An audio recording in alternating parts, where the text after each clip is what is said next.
A'udzu billahi minasy syaithanir rajim. Saya tanya, siapa tahu jenengan tahu. Apa bedanya nabi dengan rasul?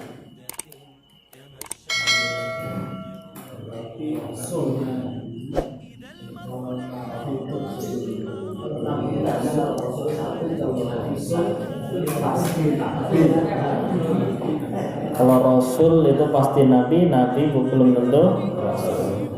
Ya lumayan lah. Caranya lumayan lah buat mu'alaf gitu. Rasul itu ya rasul.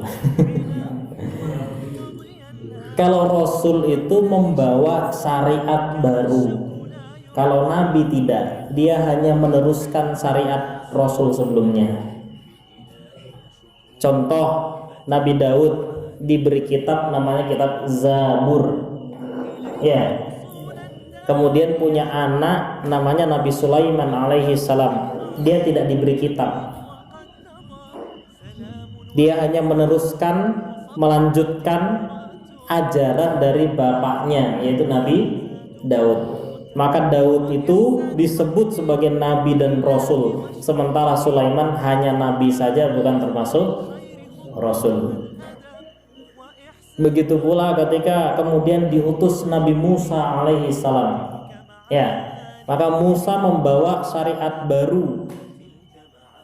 Ya kan? Nah, kemudian di zaman yang sama diangkat juga seorang nabi. Namanya Nabi Harun, saudaranya Musa. Ya kan? Di zaman yang sama juga ada nabi, yaitu mertuanya Nabi Musa. Namanya Nabi Shu'aib. Tapi di zaman itu hanya Nabi Musa yang disebut sebagai nabi dan rasul. Adapun yang lain hanya nabi saja. Zaman Nabi Isa punya paman juga seorang nabi, namanya Nabi Zakaria. Zakaria punya anak juga seorang nabi, namanya Nabi Yahya. Tapi hanya Nabi Isa yang kemudian diberi kitab untuk memperbaharui syariat, maka disebut Nabi Isa ini adalah rasul dan nabi. Sedangkan Nabi Yahya dan Zakaria hanya sebagai nabi saja. Berarti rasul itu tugas utamanya membawa syariat. Nah, di sini dijelaskan, fama ursilat ar-rusul illa liyuwahhidallah wa yu'bada duna siwa. Setiap rasul diutus membawa syariat, ya. Setiap rasul diutus membawa syariat baru. Semua itu tidak lain hanya untuk menegakkan tauhid. Zamannya Nabi Adam terjadi begini. Begitu zamannya Nabi Nuh sebagai rasul pertama, maka dia tugasnya Nuh adalah menegakkan tauhid. Ketika kemudian Nabi Daud dijadikan rasul, maka tugas Nabi Daud ini adalah menegakkan tauhid. Ketika Nabi Musa diutus oleh Allah juga untuk menegakkan tauhid. Ini kok mati nih?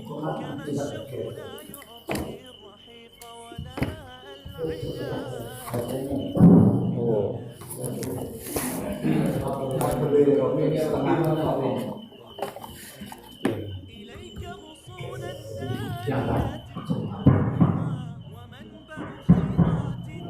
Oke, kita lanjut.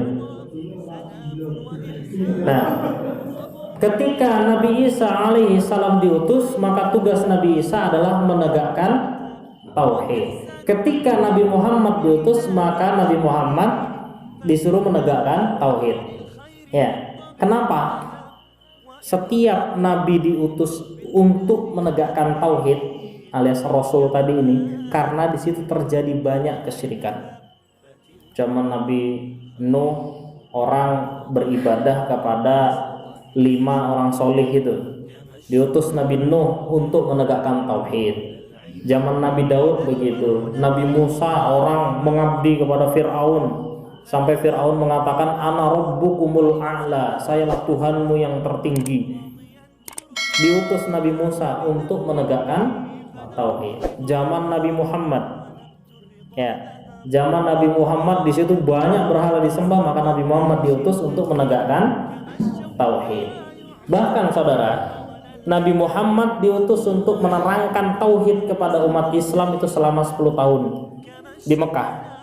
Baru pada tahun ke-10 Allah menurunkan perintah untuk sholat. 3 tahun kemudian baru Nabi Muhammad disuruh hijrah ke Madinah. Baru di mana Madinah turun syariat. Jadi tauhid itu penting dipelajari bahkan sebelum syariat. Karena semua rasul diutuskan untuk itu. Bisa dipahami nggih? وكن راضيا لا تسخطن لشدة كما الشوق